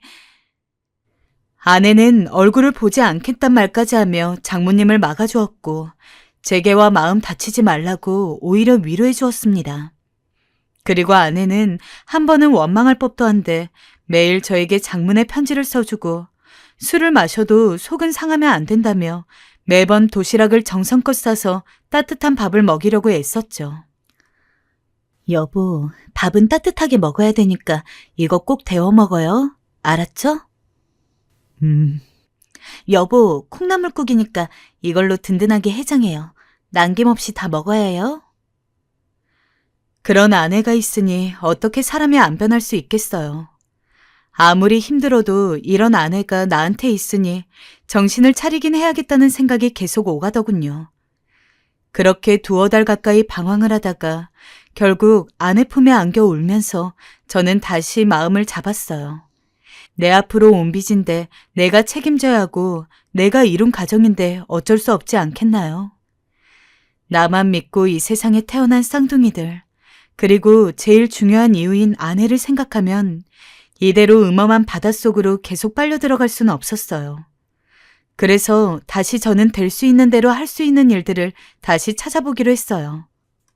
일용직 시장은 코로나로 사람들이 몸을 사리는 와중에도 저처럼 실직자들이나 개인 사업이 망한 사람들이 많아서 그런지 새벽부터 사람들로 꽉 차 있었어요. 마치 여기는 코로나가 없는 것 마냥 다들 삶이 절실하고 어떻게든 돈을 벌어야겠다는 생각에 눈이 충혈되어 있었어요. 코로나로 인해 많은 일거리들은 제한이 되어 있고 일하길 바라는 사람들은 넘쳐나니 경쟁률도 상당했고 다들 날카로웠지만 그래도 저는 일을 몇 가지 잡아내서 꾸준히 다녔고 그만두었던 대리운전도 다시 연결해서 가리지 않고 하게 되었어요. 아이고, 허리 아파.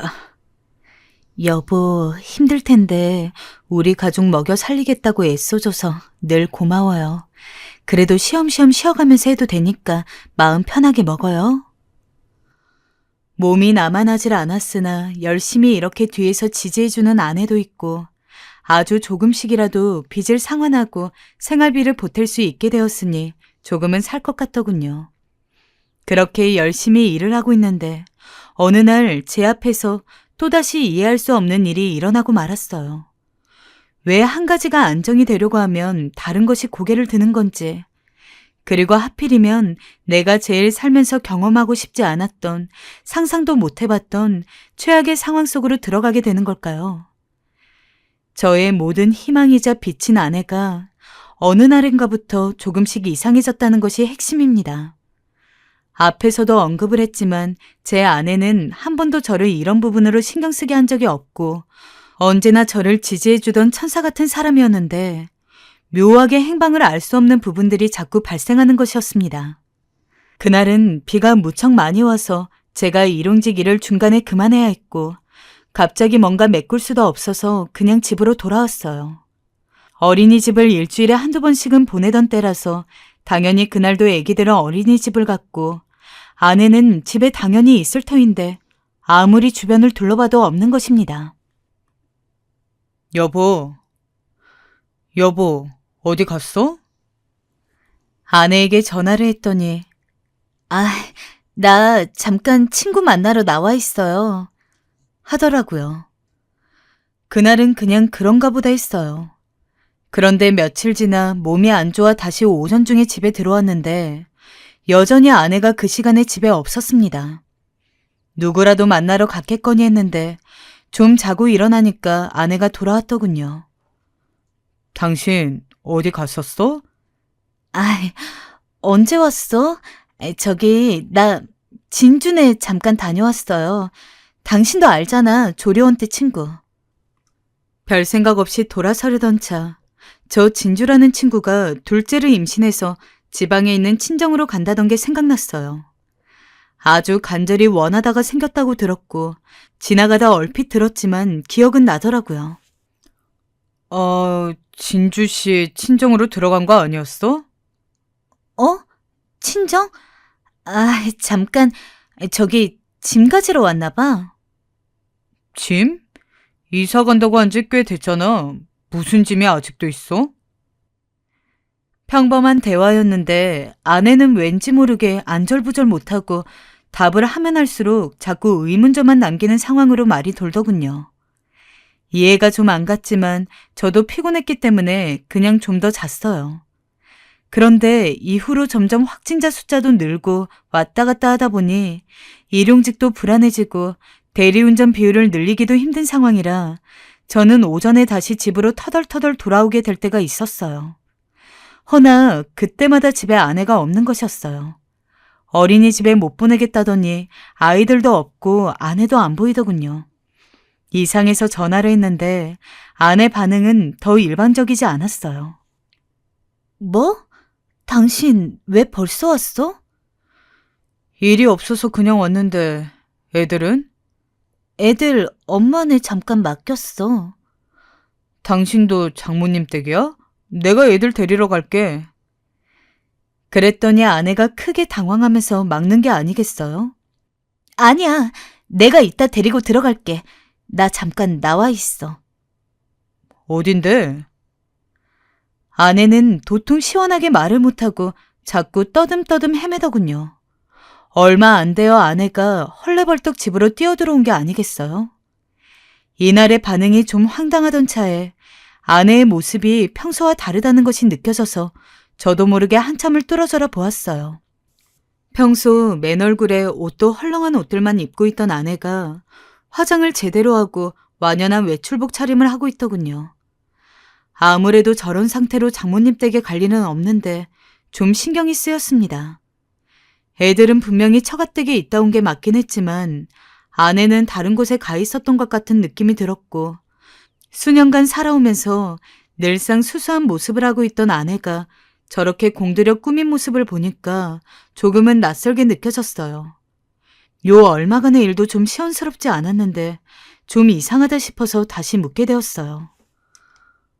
오늘 당신 어디 다른 곳 갔었어? 애들 맡겨두고? 저기 사실은 혼자 잠깐 바람 쐬고 왔어. 좀 머리가 복잡해서. 바람을 쐬고 왔다고? 아내는 본인이 봐도 너무 다른 차림을 하고 있다는 걸 알았는지 결국 말을 하는데 그조차도 썩 납득이 가지 않았어요. 제가 아는 아내는 외로움을 많이 타는 성격이라 늘상 어디를 가도 저나 장모님을 꼭 함께 다니려고 했고 결혼 후에 친구들을 만나는 것도 거의 본 적이 없어요. 솔직히 이런 생각까지 하고 싶지는 않으나 너무 낯선 아내의 모습을 보니 무엇 하나 제대로 뜻을 밝히지 않는 것이 좀 불안하게 느껴지더군요. 그날 밤은 왠지 잠이 오지 않았고 그 다음 날도 혹시 몰라서 현장에 갔다가 서둘러 빨리 들어와 보니 역시나 아내는 없었어요. 그러던 어느 날 아내와 아랫집 남자가 대화하는 목소리를 듣게 되었는데요. 이런 걸 감사해요. 아니에요. 맛있게 먹어주세요. 순간 심장이 덜컹했어요. 아내와 아랫집 식구들이 인사를 주고받는 사이인 건 알고 있었어요. 그런데 갑자기 왜 저런 말까지 오가는 거지? 언제 저런 사이가 된 건지 싶더라고요. 손발이 부들부들 떨려왔어요. 상상하고 싶지 않았지만 자꾸 안 좋은 그림만 상상하게 되더라고요. 그러던 중 저는 한심하게도 그 다음 날 아내의 뒤를 밟게 되었어요. 이런 짓을 하는 한심한 모습만은 되고 싶지 않았는데 여러모로 지치고 힘들던 중 아내에 관해서 개운치 않은 의심까지 하게 되니 진짜 살고 싶지 않더군요. 어찌되었건 그날 일을 나간 척하고 아내를 따라가게 되었는데요. 설마 아내가 아랫집으로 가나 싶어 노심초사했는데 그건 다행히 아니었어요. 다만 밖에서 몰래 살펴보니 주변을 둘러보며 나오는 아내 모습 자체가 뭔가 떳떳해 보이지 않아서 가슴이 답답하더군요. 도대체 무슨 일인 걸까? 이대로 따라가서 정말 내가 뭔가를 보는 게 맞은 걸까? 만약 본다면 나는 맨정신으로 살 수 있을까 등을 생각하니 이쯤 그만둘까 싶더군요. 그러나 이미 일은 저질러져 버렸고 뭐에 홀린 듯 저는 따라가고 있었어요. 화장을 완전히 제대로 하고 차려입은 아내는 그대로 주변을 둘러보더니 자전거를 타고 가는데 대체 어딜 가길래 저러고 가는지 숨이 갑갑해졌습니다. 조금씩 뛰어서 쫓아가던 중 이 이상 자전거 속도가 붙으면 못 따라갈 것 같아서 포기하려는데 갑자기 멈추는 게 아니겠어요? 혹시 내가 따라온 걸 눈치챈 줄 알고 얼마나 식은땀이 흐르던지. 가뜩이나 마스크를 써서 속이 답답한데 억지로 숨을 들이삼키고 뒤에 숨었어요. 그런데 아내가 멈춘 것은 어느 식당 앞이었어요. 저도 오가면서 봤던 식당인데 그리로 들어가더니 하얀 포장봉지를 들고 나오더군요. 그러더니 주인분이 따라 나와서 아내에게 뭔가를 말하고 아내는 다시 자전거를 타고 가는 게 아니겠어요? 이 상황이 다소 벙벙하게 느껴져서 차마 따라가지는 못하고 멍하니 있는데 좀 지나서 아내가 다시 돌아왔어요. 그러더니 또 가게에 들어가서 하얀 봉지를 들고 나오더니 같은 행동을 반복하더군요. 1시간이 안 되는 틈 사이 건너편에서 그걸 지켜보고 있던 저는 그제서야 이 모든 상황을 알게 되었습니다. 제가 생각하고 두려워했던 것과는 달리 아내는 이 가게에서 오전 시간 내내 배달 아르바이트를 하고 있던 것이었어요. 그 사실을 인식하고 머릿속에서 퍼즐이 끼워지자마자 바닥에 저는 주저앉게 되었습니다. 그리고 다시 돌아와서 자전거를 세우는 아내를 보고 소리를 쳤어요. 여보. 다시 식당으로 들어가려던 아내는 저를 보고 너무 놀라서 잠깐 굳더니 이내 빠르게 뛰어오더군요. 막상 아내 얼굴을 보니 아무 말도 나오지 않아서 그 자리에서 소리 죽여 울게 되었습니다. 나중에는 제어가 되지 않아 크게 울음소리가 터져나오니 지나가는 사람들도 쳐다보며 웅성거리고 아내도 너무나 당황했는지 저를 구석으로 데려가더군요. 당신 왜 말 안 했어? 그게 여보, 말하면 당신 속상할까봐. 봐봐, 지금도 이러잖아.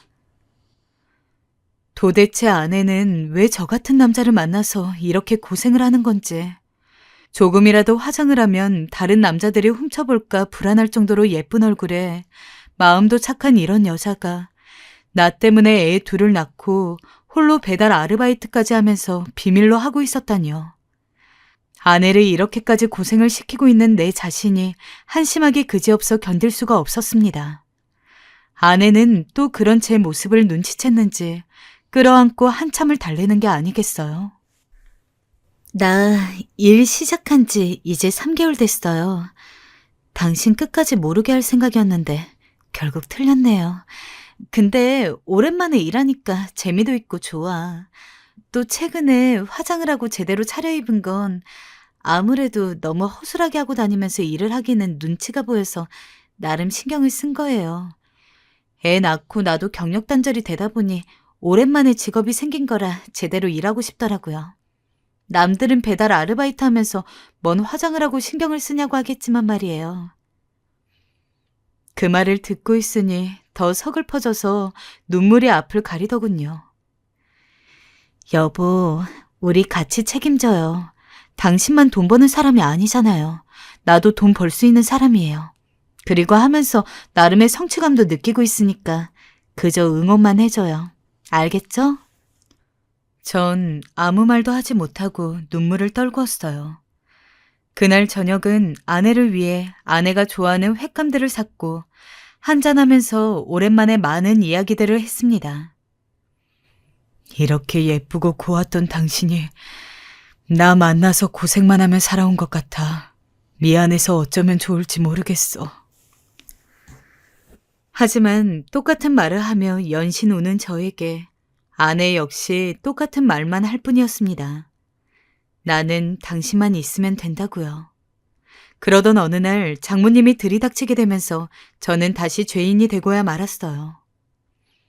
이서방, 일로 와보게.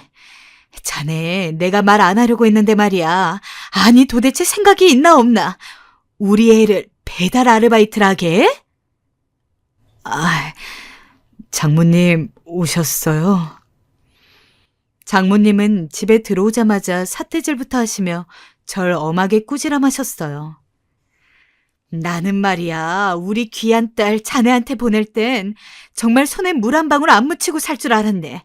자네가 그러겠다고 해서 믿었고 말이야. 근데 뭐 배달 아르바이트? 자네 내 딸이 그거 하다가 큰일이라도 나면 어쩌려고 그러나, 응? 죄송합니다, 장모님. 제가 생각이 짧았어요. 어쩌려고 그러냐고 말을 해봐, 이 사람아. 엄마, 그만 못해요? 왜 이 사람한테 그래요? 나도 우리 애들 키워야 하니까 할 수 있는 일 하는 것뿐이에요. 네가 부모 속을 이러니 모른다는 거야. 가게 들락거리면서 배달일 하는 거 좋아할 부모가 어딨니? 그거 안 맞고 냅두는 이 서방은 뭐고? 난 둘 사이 이대로 못 본다. 너 당장 짐 싸서 친정으로 와. 엄마! 아내가 급기야 소리를 질렀지만 장모님은 꿈쩍도 하지 않으셨어요. 그저 얼른 짐 싸가지고 친정으로 오라고, 그러지 않으면 이 서방 멱살부터 잡을 줄 알라고 단단히 으름장을 놓으셨어요. 장모님이 그렇게 나오자 아내는 어쩔 수 없이 미안한 얼굴로 짐을 싸기 시작했죠. 여보, 미안해. 우리 엄마 때문에 괜히. 아니야. 장모님 말씀 다 맞아. 당신 배달 일하는 거 내가 그만두게 했어야 했는데 다 내 잘못이야. 장모님 일단 화 풀릴 때까지 친정에 가 있어. 거기서 애들이랑 좀 쉬고 있어. 저는 아무렇지 않은 척 눈물을 꾸역꾸역 참으며 아내를 보냈었어요. 장모님은 마지막까지도 자기 집에 발도 들이지 말란 말과 함께 집 밖을 나서셨고요. 장모님과 아내가 떠나고 사람 기척 소리마저 들리지 않는 곳이 되자 그제야 전 엉엉 울음을 토했습니다. 그토록 제 자신이 무능하게 느껴질 수가 없더라고요. 그동안은 그래도 아내가 절 믿어주니 그 말들에 힘을 내 어떻게든 하루하루를 버티고 살 수 있었는데 이젠 뭐에 기대어 살아야 할지 알 수도 없었고 이렇게 되어버린 제 처지도 참 비참하게 느껴졌어요. 그때 처음으로 저도 제 아버지에게 전화를 걸었던 것 같아요. 아버지, 접니다. 그래, 요즘 경기가 안 좋다는데 괜찮으냐? 아버지의 말에 왜 이리 눈물이 나던지 왠지 모르게 따뜻하게 느껴지는 그 말에 저는 그만 목을 놓아 또 울고 말았어요. 아버진 당황스러워하시는 것 같더니 그저 조용히 침묵을 지켜주셨어요. 그리고 다음 날 저희 집으로 오셔서 대충 상황 설명을 들으셨습니다. 그래, 사돈이 그래서 화가 많이 났구나. 정민아, 지금 필요한 돈이 얼마나 되니? 네? 아니에요. 아버지 안 보태주셔도 돼요. 저 그러려고 아버지 오게 한 거 아닙니다. 농사 짓는 부모님 사정 뻔히 하는데 저까지 보태서 아버지를 힘들게 하고 싶지 않았어요. 그래서 됐다고 손사래를 쳤지만 아버진 이미 상황을 어떻게 예상하신 건지 통장과 도장까지 가지고 오셨더라고요. 이미 제 앞으로 만들어 놓은 거라고 하시면서요. 정민아, 넌 누가 뭐래도 우리 집 기둥이다. 알지? 기죽지 말고 이 돈으로 급한 불 끄고 뭐라도 해보렴. 아버지가 항상 뒤에 있다. 아버진 마치 아내처럼 저를 조용히 다독여 주시며 잘할 수 있다고 통장 하나를 건네시더니 그대로 집으로 돌아가셨어요. 통장의 액수는 생각보다 꽤 되었고 저는 그 통장을 한참 동안 바라보며 앞으로 무슨 일이 있어도 성공하겠다는 다짐을 했습니다. 그래서 다시 한번 쇼핑몰 사업을 하기 시작했어요. 먼저 현재 상황에 타격을 덜 받을 수 있는 사업 아이템을 발빠르게 구상해 나갔죠.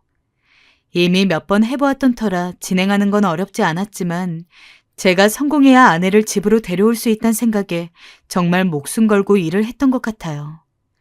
허나 그 사이에도 장모님은 여러 번 전화가 오셨어요. 한 번은 불쑥 말도 없이 들어오셔선 자네, 나 좀 보게. 자네 요즘 뭐하고 지내는 건가? 묻는 겁니다. 사업을 한다고 하면 또 무슨 말이 날아올 것 같아 대충 둘러댔더니 아이고, 그러니까 똑같이 지낸다 이 말이지. 자네 내 딸 얼굴 영영 안 보고 싶은 모양이네. 그렇지? 으이그, 모자란 놈. 내가 왜 자네 같은 사람한테 시집을 보낸 건지. 라고 말하시더라고요. 장모님의 말들은 그대로 빗으로 꽂혀 들어왔지만 전 애써 아무렇지 않은 척하며 장모님께 살갑게 대했어요. 조금만 지켜봐 달라고, 상황이 좋아지면 제 사업도 다시 잘 될 거라고요. 어쨌든 절 힘들게 하신 분이었지만 아내 걱정되어 이런 모진 말도 하시는 거니 그저 한기로 흘리며 어떻게든 꿋꿋이 제 사업만 잘 이어가려 애썼어요. 그러던 중 사람이 정말 죽으라는 법은 없는지 제가 열심히 하니까 뭐가 되긴 하더라고요. 처음엔 수익 창출이 잘 안 되었던 사업이 점점 빛을 보면서 드디어 빚을 갚을 수 있게 되는 상황까지 오게 되었어요. 어찌나 기쁘던지. 그때 전 아내에게 처음으로 전화를 해. 여보, 지금 나 하는 사업이 잘 되고 있어. 조금만 기다려줘. 라고 말했습니다. 그런데 운명은 왜 저에게 일이 모진 걸까요? 아니면 사람 사는 게 다 그런 걸까요? 제 사업이 어느 정도 자리를 잡아갈 무렵 아내를 데리러 친정에 갔는데 그만 그곳에서 충격적인 소식을 듣고야 말았습니다. 바로 아내가 암에 걸렸다는 소식이었죠. 미안해요, 여보. 숨기려 한 건 아닌데 당신이 열심히 하는 일 괜히 방해하고 싶지 않아서요. 그냥 당신은 이대로 묵묵히 해나가면 돼요. 내 걱정은 말고요. 아내는 너무나 헬쓱한 몰골로 마지막까지 제 걱정을 해주고 있었어요. 장모님은 옆에서 엉엉 바닥을 치며 울고 있었고요. 그런 아내를 보는데 정말 주저앉고 싶었습니다. 아무리 초기 암이라 할지라도 암은 암인데 아내가 나 때문에 병까지 얻었단 생각에 도저히 잠에 들 수가 없었어요. 아내는 당시 항암 치료를 받고 있었던지라 먹는 것도 잘 못 먹고 많이 아픈지 신음소리도 자주 흘렸어요. 저는 그런 아내를 집에 데려와 정성껏 돌보기 시작했어요. 어떻게 하루하루를 보냈는지 기억이 안 날 만큼 그저 아내에게 최선을 다해 제가 할 수 있는 모든 건 다 하려 했어요. 아내는 일에 집중하라며 만류하곤 했지만 일이 뭐가 중하겠어요. 아내가 이렇게 아파하고 있는데. 저희 어머니 아버지도 아내를 보러 오시고 장모님도 절 거들어 아내를 보살펴 주셨어요. 또 아이들도 맡아주셨고요. 장모님은 제가 아내를 돌보는 정성을 보곤 어느 날 저를 불러 이런 말씀을 하시더라고요. 이서방, 내가 자네한테 그간 너무 야박하게만 군 것 같네. 미안하네. 나도 딸 자식이 먼저라 자네에게 해선 안 될 말도 참 많이 하고 그랬던 것 같네. 늦었지만 날 용서해주면 고맙겠네. 정말 미안하네. 장모님의 진심 어린 말을 듣는데 왜 눈물이 나는지 전 이해하고 있다며 장모님의 손을 잡아드렸어요. 그리고 언젠가부터 다행히 아내는 서서히 기력을 되찾기 시작했어요. 아내는 이제 밥도 잘 먹고 있고 항암 치료도 끝나 건강을 회복하고 있죠. 언제쯤 아내에게 저 역시 은혜를 제대로 갚을 수 있을진 모르겠지만 언젠가는 꼭 이 힘든 터널을 지나 아내에게 멋진 남편이자 쌍둥이들의 멋진 아빠로 자리 잡고 싶은 마음뿐이어요. 그렇게 될 수 있을 거라고 믿으며 나가는 수밖에 없고요. 힘들어도 가족의 지지가 있으니 어떻게든 살 궁리를 하게 됩니다. 모두들 크고 작은 타격을 겪으며 살아가고 계실 텐데 이 터널이 너무 길지 않기를 바라며 응원할 뿐입니다.